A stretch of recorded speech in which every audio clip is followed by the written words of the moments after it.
मित्रों, जय श्री कृष्ण। भगवान के ऐसे ऐसे भक्त हुए हैं जिन्होंने प्रभु को साक्षात अपनी सेवा में बुलाया। भगवान के एक ऐसे ही भक्त थे, त्रिलोचन जी। त्रिलोचन जी साधन संपन्न व्यक्ति थे। वो और उनकी पत्नी प्रभु में बड़ा प्रेम रखते थे और आए हुए संतों का बड़ा सत्कार करते थे। रोज का नियम था कि उनके घर पे दोनों समय भोजन बनता था और जितने भी साधु संत उनके यहां पर आते थे उनको बड़े प्रेम से दोनों दंपत्ति भोजन करवाते थे। समय चलता रहा, ये कई सालों तक चलता रहा। अब दोनों का जब चौथापन आया तो पत्नी सोचती है कि अब इतना काम नहीं होता हमसे, तो क्यों ना कोई सेवक रख ले हम और उसे हम शुल्क दे देंगे जो हमारी सहायता कर सके। तो त्रिलोचन जी ने अपने घर के सामने एक पर्चा लगाया और उसके ऊपर लिखा कि साधु संतों की सेवाओं के लिए किसी सेवक की आवश्यकता है।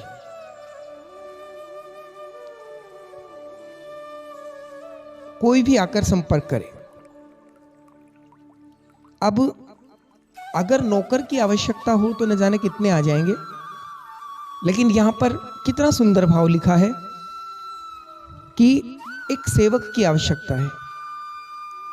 ऐसे में तो वही आएगा जो प्रभु से अनन्य प्रेम करता होगा, प्रभु से बहुत प्रेम करता होगा। 3-4 दिन बीते, कोई नहीं आया।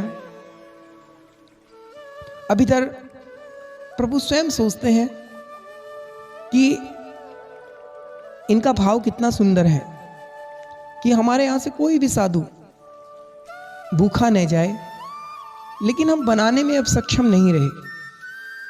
तो प्रभु स्वयं एक बालक का रूप बनाते हैं और त्रिलोचन जी के द्वार पर पहुंचते हैं।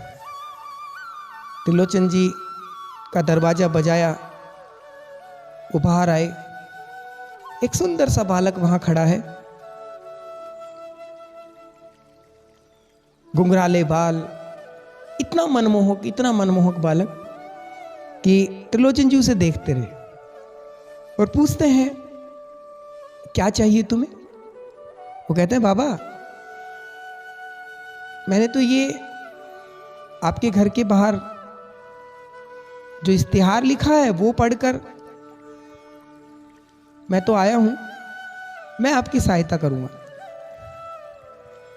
तो त्रिलोचन जी बड़ा मुस्कुराते हैं और कहते हैं कि जैसे प्रभु की इच्छा, तुम ये भी बता दो कि मासिक शुल्क क्या लोगे? तो बालक कहता है कि बस मेरी शर्तें मान लेना और मुझे मासिक शुल्क कुछ नहीं चाहिए। बाबा उसको घर के अंदर लेकर आते हैं और पूछते हैं कि तुम्हारा नाम क्या है? तो बच्चा कहता है, मेरा नाम अंतर्यामी है। उसकी तरफ देखते रहे और कहते हैं कि ये है इंडिया के पुराने इन्वेस्टिंग की। प्रभु बड़ी कृपा की, इसका नाम भी पुकारेंगे तो अंतर्यामी, आपका नाम बार बार मुख पर आएगा।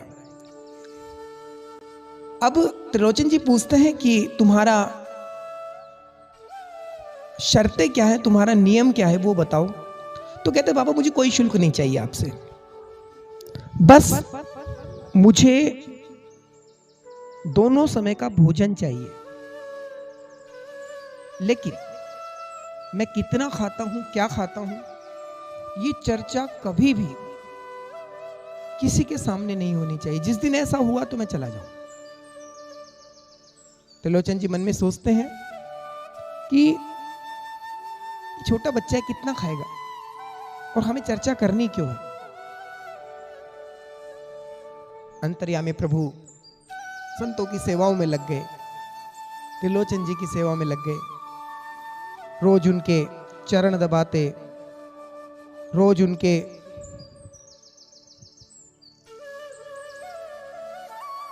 रोज त्रिलोचन जी की सर में मालिश करते, माता जी के चरण दबाते। बड़े प्रसन्न दोनों दंपत्ति कि वास्तव में भगवान की इतनी कृपा, इतना मनमोहक बालक और इतना सुंदर सेवक जो किसी काम के लिए मना नहीं करता। एक दिन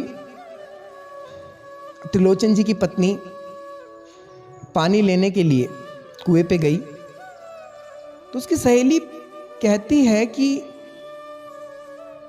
चेहरा बड़ा मलिन लग रहा है तुम्हारा, तुम बहुत कमजोर भी हो गई हो, कारण क्या है?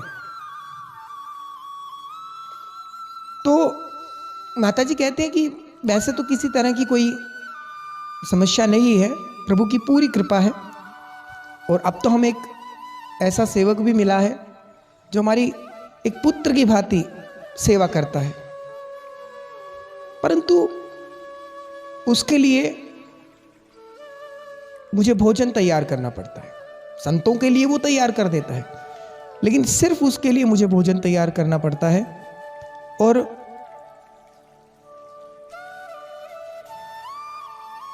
वो खाता बहुत ज्यादा है। बस इतना माताजी के मुख से निकला, और उधर अंतर्यामी अंतर्ध्यान हो गए। जब माताजी घर पे आई तो वो देखती हैं कि अंतर्यामी नहीं है। वो त्रिलोचन जी से पूछती है कि अंतर्यामी को देखा कहीं? अब दोनों ढूंढते हैं,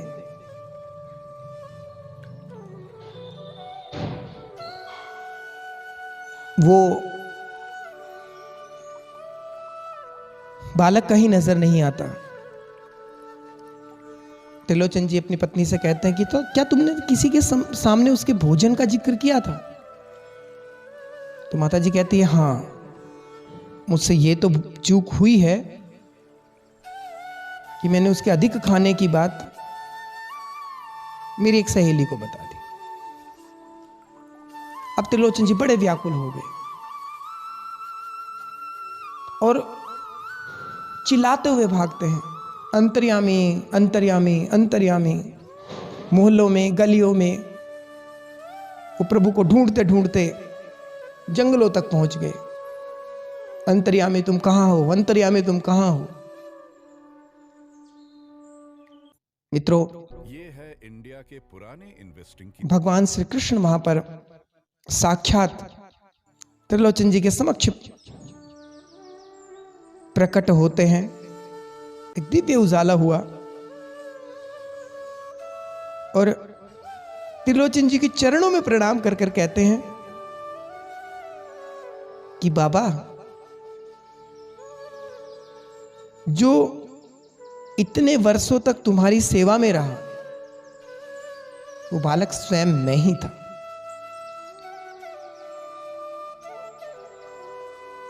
त्रिलोचन जी रुदन करने लगे, झरझर आंखें बहने लगी कि ऐसा कौन सा हमने अपराध कर दिया था जो आप सेवक रूप में हमारे सामने आए।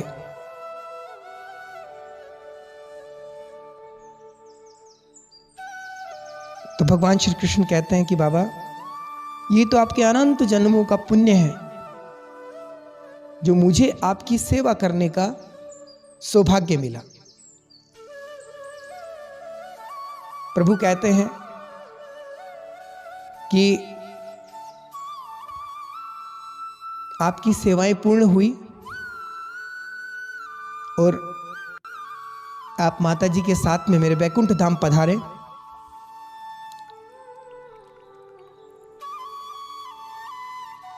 मित्रों, भगवान इतनी सहजता से मिल जाते हैं। त्रिलोचन जी की इस कथा से एक बात तो समझ में आ जाती है प्रथम भक्ति संतन कर संग, कि जो पहली भक्ति है वो संतों का संग है। सेवा करते रहिए। प्रभु कभी तो हमारी बात सुनने के लिए हम तक पहुंचेंगे। राधे राधे।